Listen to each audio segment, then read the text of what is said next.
la clase. Ya está grabando. Volvemos a la pantalla. ¿Cuántos participantes tenemos? Tenemos un total de 13 participantes. Más tarde llamamos la lista. Entonces, vámonos a... ¿Y por qué no los veo? Solamente lo veo ahí a Carlos, echado, tranquilo. Fabiola, ¿dónde se fue? Lisbeth. Deberían hacer como el día del examen, pues.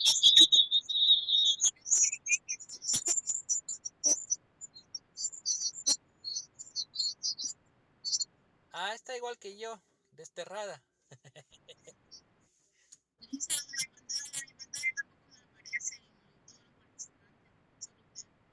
Ah, tiene que moverla a un costadito. Con el dedo haga un... Ah, qué raro, ¿no? Bien. Como ya tenemos un buen número de participantes, y creo que somos varios, porque solamente están 14. Ya vamos a llamar lista entonces. No nos vamos a detener por la falta de conexión de los demás. Diapositiva 89 era.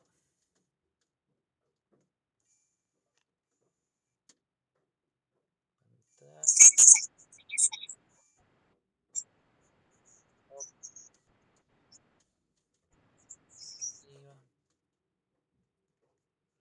89, 89, 89.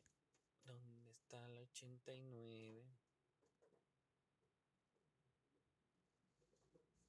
Aquí está. Ok, bien. Tengan todos ustedes muy buenos días. Vamos a empezar con nuestra clase de hoy. Habíamos terminado hablando, supuestamente, según ustedes, el tema de la pluralidad de las partes, ¿correcto?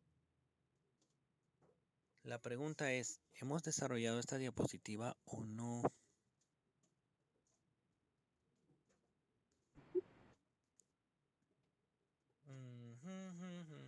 ¿Está? Pero esta sí. ¿O no siempre no? Hablen, por favor, no se callen. ¿Esa?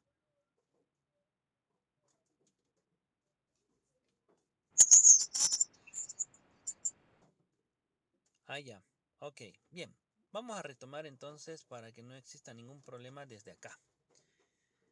Estamos viendo la figura de lo que es el litisconsorcio.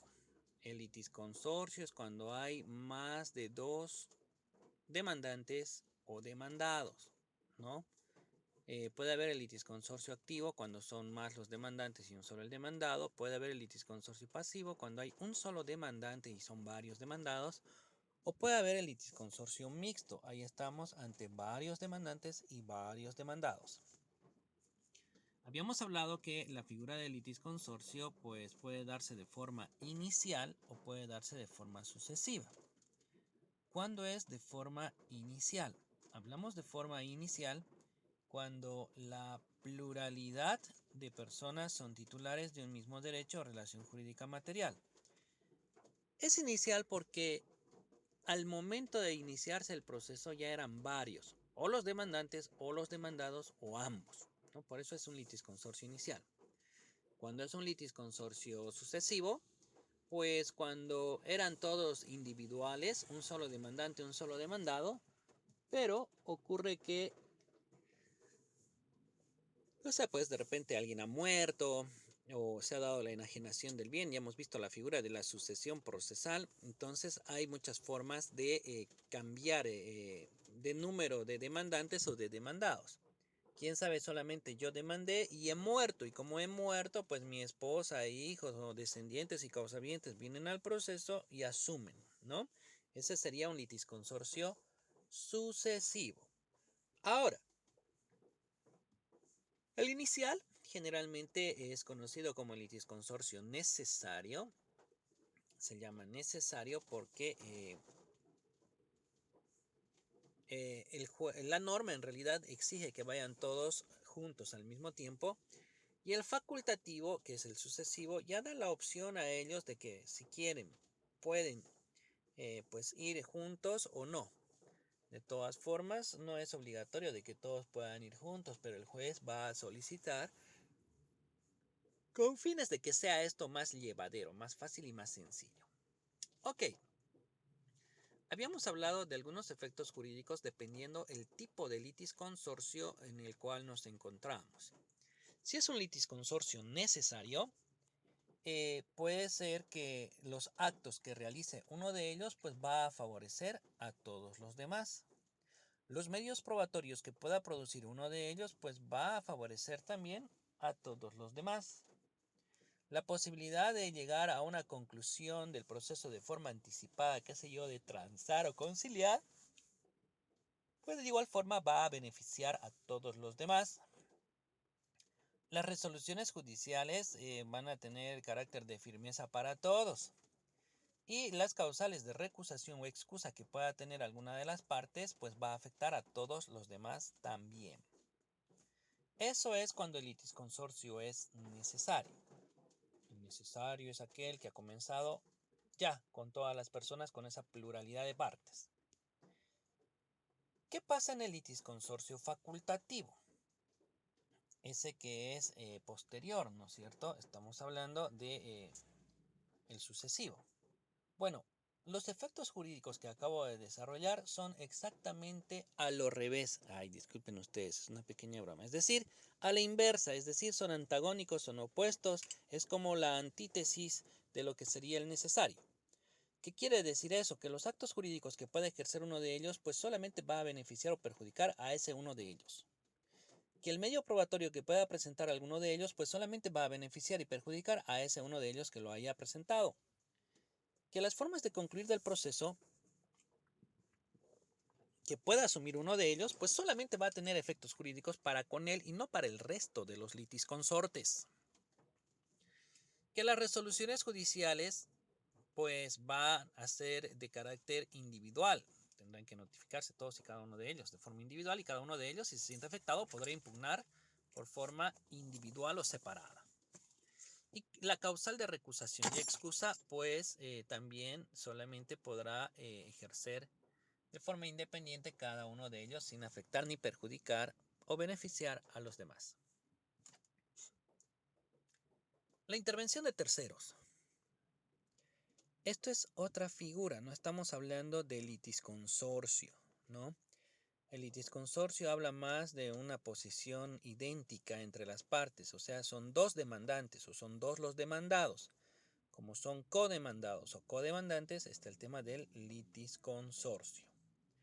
La intervención de terceros es distinto. ¿Están seguros que esto no hemos explicado? Pregunto.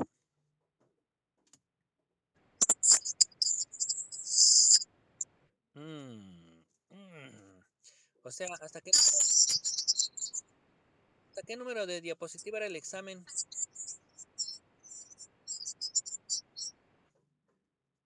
Bueno, tampoco estamos tan lejos, ¿no? Pero ya, lo explicaremos. ¿Qué más da? Intervención de terceros. ¿Acaso no tenían en el examen una pregunta de diferencia de terceros y terceristas o estoy yo mal? Ah, ya. Inocentes todos, entonces. Ah, ok. Muy bien, gracias, se les agradece. Intervención de terceros. Bueno, aquí hay un gran cambio trascendental. Habida cuenta que el antiguo Código de Procedimiento Civil, pues no establecía la figura del tercero. Es más, estaba ahí presente el artículo 50 que decía partes del proceso son el sujeto activo demandante, el sujeto pasivo demandado y el juez, ¿no? Colocando en ese famoso triángulo de la relación jurídica, pero para muchos muy mal aplicado porque el juez no puede ser considerado pues parte, ¿no es cierto? Ahora, el nuevo Código Procesal Civil viene a corregir todo esto en base a lo que la doctrina ya ha establecido, porque la doctrina siempre fue clara, el tercero sí existe. Y no vamos a confundir la figura del tercero con la del tercerista. Eso es cosa distinta. ¿Qué quiere decir eso? Eso quiere decir que uno es el tercerista y otro distinto es el tercero. A ver, vamos con algunos conceptos. El tercero es una segunda modalidad de pluralidad de partes, que lamentablemente es confundida con la figura de terceristas o tercerías. Procede para incorporar en las pretensiones, pues en realidad incorporas una pretensión que puede ser distinta a la del actor o la del demandado. Y es más, fíjense esto, una vez que el tercero, su calidad de tercero, es aceptada, pues deja de ser tercero y se convierte en parte.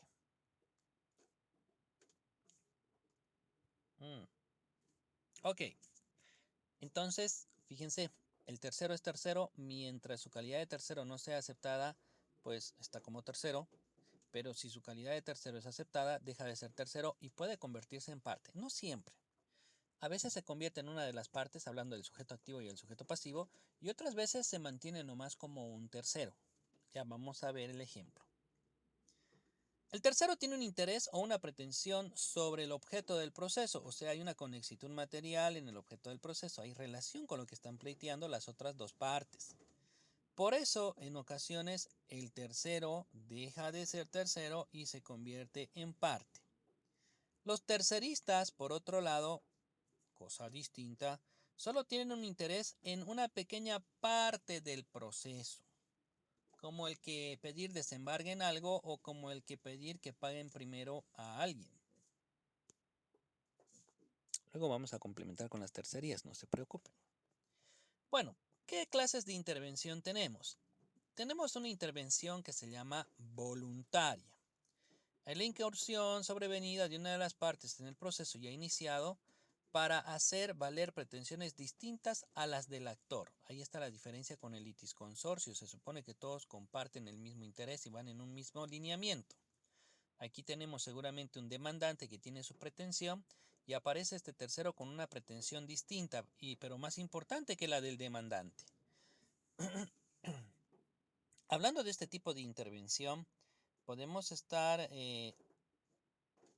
ante la figura de, por ejemplo, intervención principal o excluyente, intervención autónoma litisconsorcial e intervención adhesiva simple. Enseguida ejemplificamos, no se preocupen.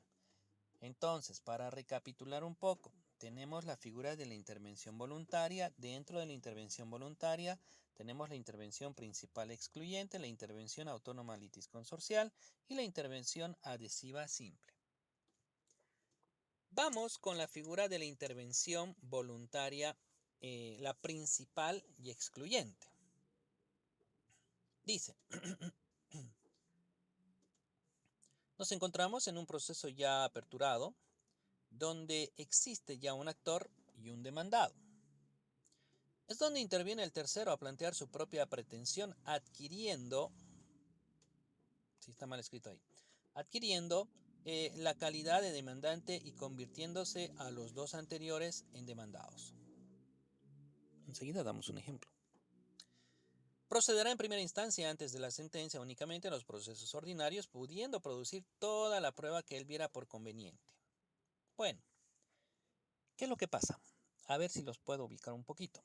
Tenemos un proceso que se llama el proceso ordinario, ¿ya? Que es el más amplio, el más importante, el más ritualista, el más garantista, el más completo, donde se define sobre todo la existencia o no del derecho. Cuando nosotros hablamos del proceso ordinario, el proceso ordinario está compuesto por 3 audiencias. La primera audiencia se llama o se conoce como la audiencia preliminar. Ahí es donde tú ofreces todos los medios probatorios con la demanda y el juez establece en esa audiencia qué medios probatorios se van a producir. Les estoy hablando con precisión del artículo 366, parágrafo primero, numeral 6 del Código Procesal Civil, por si alguien quiere anotarlo. Ok. Luego tenemos una segunda audiencia que se llama la audiencia complementaria. En la audiencia complementaria nos vamos a centrar en lo importante. Vamos a ir ya solamente a producir los medios probatorios que han sido ofrecidos en la demanda y contestación y que han sido aceptados en el numeral 6, o sea, al finalizar la audiencia preliminar, 366, parágrafo primero, numeral 6. Entonces, la prueba se ofrece con la demanda, se acepta en la preliminar y luego se produce en la complementaria. Eso es lo que estoy diciendo. ¿Por qué aclaramos esto? Porque si este tercero va a aparecer antes de la primera audiencia, antes que se instale la primera audiencia, pues no hay ningún problema. Él va a poder ofrecer todos los medios probatorios que él crea conveniente. A eso se dice que sería un proceso de hecho. Cuando vas a ofrecer un montón de pruebas, a eso se dice que es un proceso de hecho. Ahora, si lamentablemente el tercero se va a incorporar en la audiencia complementaria, donde ya no puede ya ofrecer prueba ni el juez puede aceptar prueba, porque ya llegó tarde, ¿no es cierto? Ya estamos en la audiencia complementaria. Se dice que va a ser un proceso de puro derecho. ¿Qué significa eso? Eso quiere decir que él solamente va a poder adjuntar prueba documental y que el juez solamente va a valorar y va a revisar toda la prueba documental que él pueda adjuntar. Nada más. ¿Se entiende? Por eso se habla que como son puros documentos, a eso se llama un proceso de puro derecho. Ahora, atiéndanme, vamos a explicar con la pizarra de qué tipo de proceso estamos hablando. A ver, vamos a ver. Tan, tan, vamos a compartir. ¡Ay! Soy yo, qué susto. Ya. Aquí está la pizarra. Muy bien. Atienda. Tan, tan, tan. Aquí está el bien inmueble. ¿Ok? Ese es un bien inmueble. El propietario de este terreno se llama Juan. Propietario. Bueno, resulta que aparece otro señor que se llama José. Y José dice también ser propietario. ¿Ok? Dice también ser propietario porque lo tiene esto inscrito, registrado en derechos reales. Por eso dice ser propietario. Entonces, si Juan es propietario porque también tiene papeles, está inscrito en derechos reales, y José aparece diciendo que también es propietario porque también lo tiene inscrito y registrado en derechos reales, ¿qué va a demandar José? ¿Qué cosa? Civil 2, 1545, Código Civil. Hay dos, hay dos. Dígalo, equivóquese. Eso, pues, eso. ¿Por qué? Qué exagerado. Ya les he dicho yo que estamos en una clase, estamos en una aula virtual de la universidad y aquí estamos para equivocarnos o para acertar. Bueno, entonces fíjense, si todos me siguen la explicación, aquí vamos a... ¿Qué cosa hable?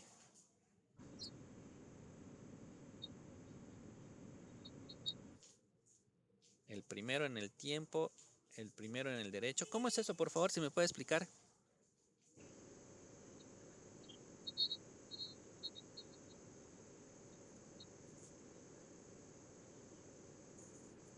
Ah, claro, usted está entrando a cómo terminaría el proceso, pero no lo vamos a enfocar desde ese punto de vista. Usted no se preocupe. Tiene toda la razón del mundo. El primero que inscribió en derechos reales es el que va a salir airoso en el proceso. Eso dice el artículo 1545 del Código Civil, si la mente no me falla. Muy bien. Ahora,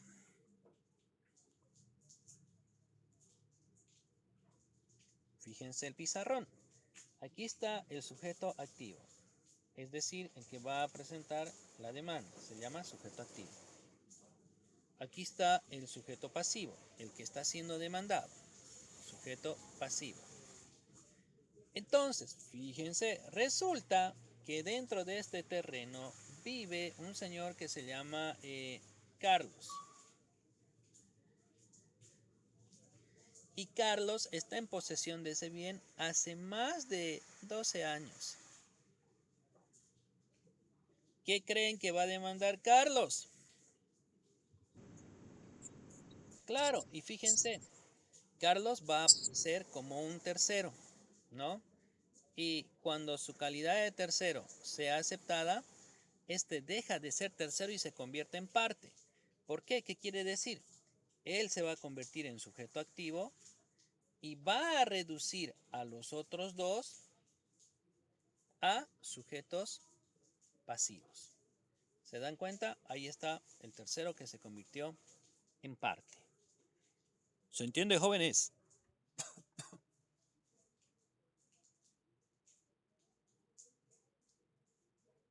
¿Aló? ¿Hay alguien en casa?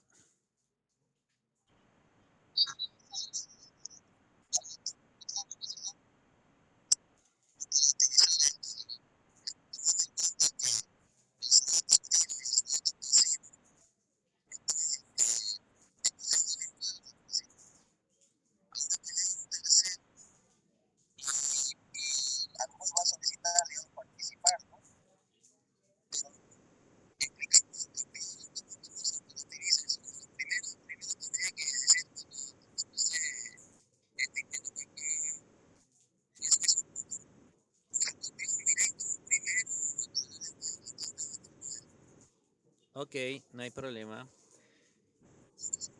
Bueno, se supone que el juez, así como los abogados, tienen que estar llevando adelante lo que es el control jurisdiccional del proceso. Se supone también que nosotros tenemos que velar porque todas aquellas personas que puedan ser afectadas con esta resolución, pues estén involucradas dentro del proceso. Es decir, que estén participando en él, porque si no participan en él, la sentencia no los va a afectar, pero debería afectarlos.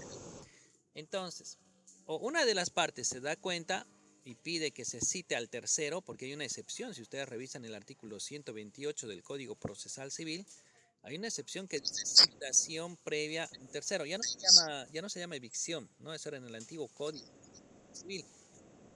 Se llama intervención de tercero. Pueden buscarlo, artículo 128. No sé si es el numeral 6 o 7 por ahí. Entonces, una vez que se lo cite a él tiene que presentar su demanda, pues.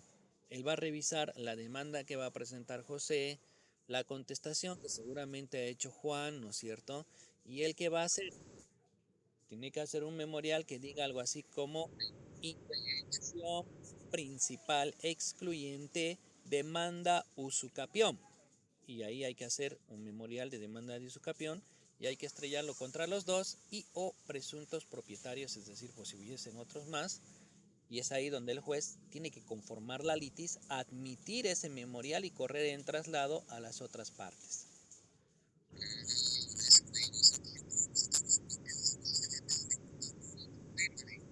Exacto, pero no se olvide que hay una conexitud material sobre el bien.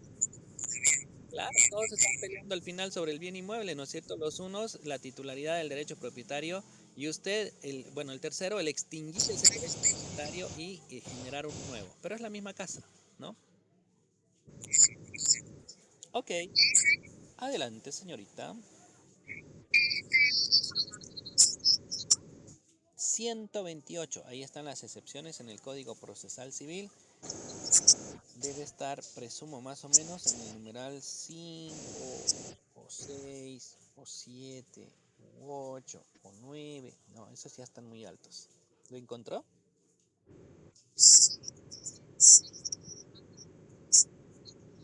No,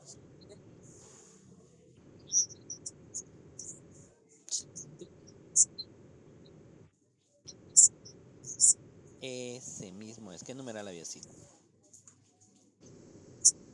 Muy bien, exactamente. Esa es la excepción mediante el cual lo van a citar al tercero y el tercero va a ver si efectivamente puede hacerlo bajo esta figura porque hay otro tipo de terceros que enseguida vamos a ver.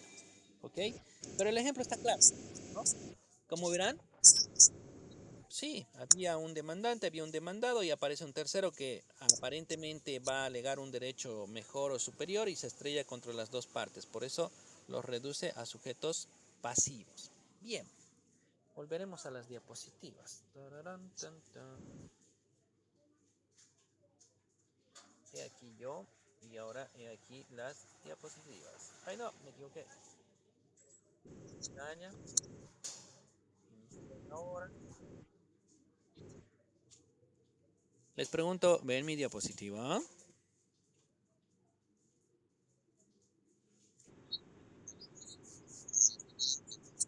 Ok, ok, ok. Voy a repetir. Como el cielo.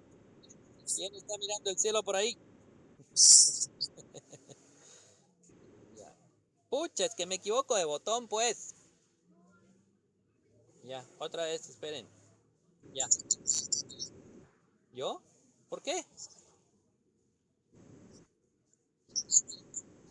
Su profesor es millonario, ustedes no se preocupen de eso.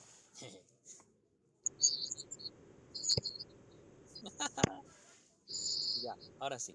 Tan, tan.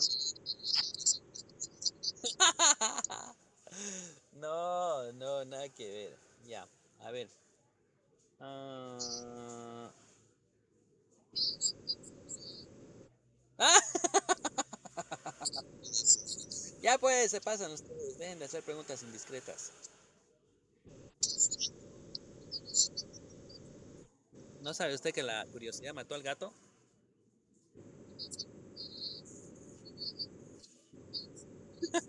Lugares nuevos. Deje de explorar lugares nuevos porque concéntrese en su estudio. De todas formas, les comento que el doctor Salomón es un tipo que sale en las redes sociales y dice que ya no hay que hacer dietas y hay que comer como cerdos. Entonces, quien habla quiere ser un cerdo, entonces lo ve al doctor Salomón. ¿Ok? Ya. Ahora sí. Ahora sí se ve mi diapositiva, ¿no? Ok, vamos con en la siguiente clase de intervención. Tenemos la intervención voluntaria, estamos hablando de intervención de terceros, una que se llama como intervención adhesiva autónoma litis consorcial. Estamos hablando de la segunda categoría de terceros, aquella que está establecida en el artículo 55 del Código Procesal Civil. Se trata de un tercero que habría gozado de legitimación para ser demandado o demandante a título original o que haya podido adherirse a una de las partes litigantes. Ejemplo, intervención de un acreedor solidario o el demandar también a un deudor solidario. Bueno, creo que la mayoría de ustedes no ha llevado todavía la materia de Civil 3, ¿correcto?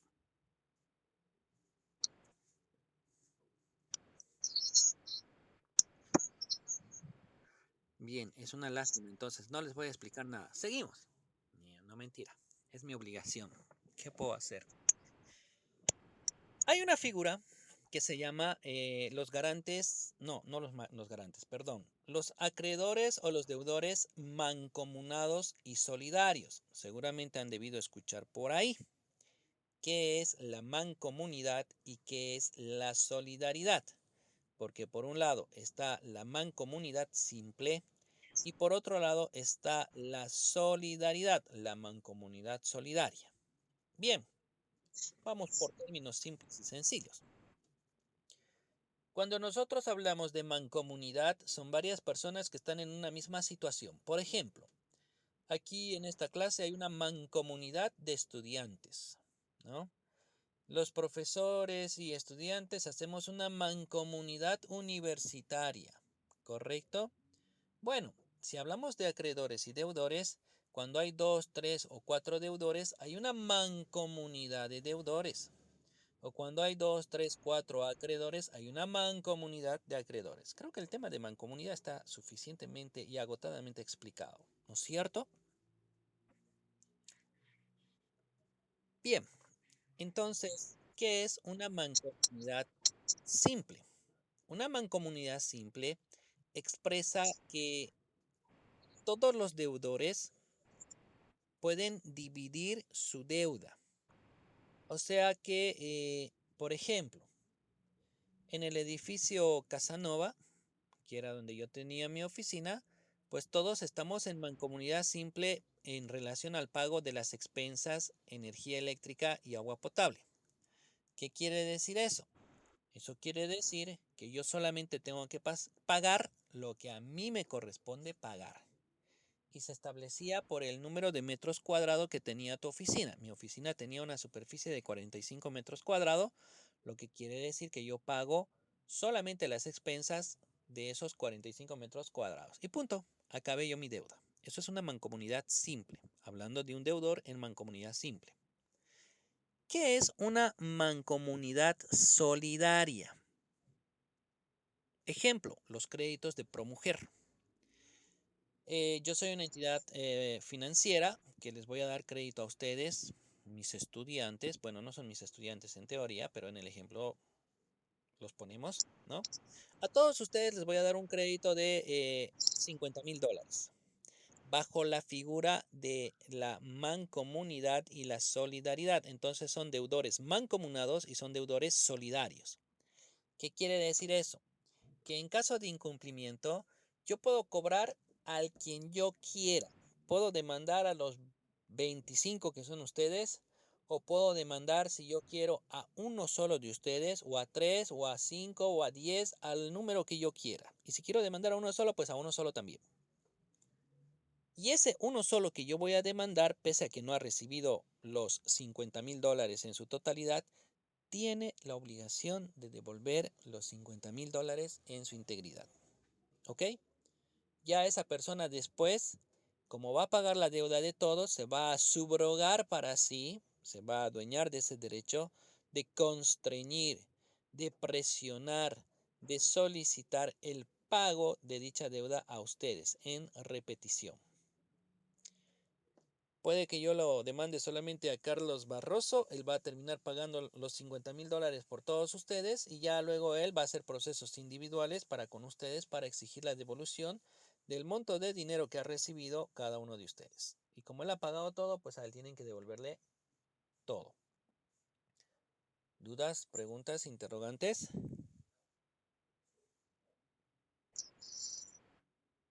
¿Se entiende, no?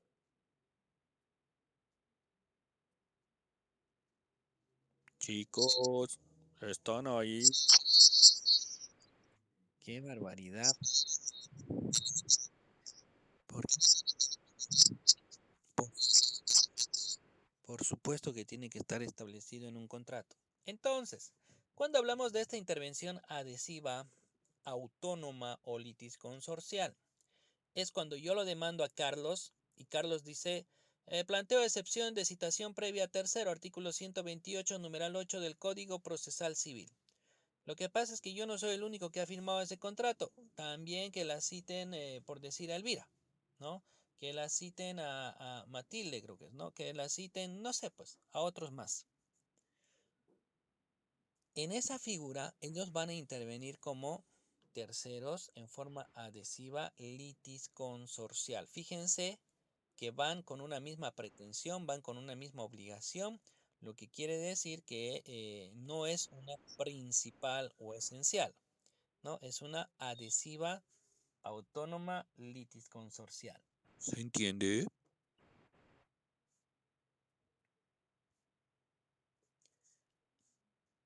Vamos con la siguiente figura. Seguimos hablando de la intervención voluntaria, ahora vamos a hablar de la intervención coadyuvante. Esta está en el artículo 54 del Código Procesal Civil. No es una tercería, pasa que en el antiguo Código de Procedimiento Civil existía la tercería de dominio excluyente, la tercería de derecho al pago preferente y la tercería coadyuvante, la mal denominada tercería coadyuvante, porque en realidad se trata de la intervención de un tercero, ¿no? Y se llama intervención de tercero coadyuvante, no tercería coadyuvante. Bien. Esta surge a raíz de que puede ser afectada por la sentencia, sea favorable o desfavorablemente. Es decir, que es necesaria pues la participación de él en el proceso porque la sentencia de alguna forma lo va a afectar. No entra al proceso a reclamar un derecho propio, sino que en realidad se va a identificar con alguna de las partes. Lo que quiere decir que va a venir al proceso a apoyar a alguna de las partes, ¿no? Ya. Entonces, este tipo de intervención será, por ejemplo, si recuerdan lo que graficamos en la pizarra, a ver, no sé pues si se mantiene o se borra. ¿Cómo está nuestro tiempo? Ah, se va a cortar la comunicación. Les propongo algo. Le voy a cortar y se conectan todos de una vez y terminamos más rápido. Sin receso, ¿les parece? Ya, entonces lo cierro ahorita y conéctense todos de nuevo.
Tarán, tarán. Tiene que ver con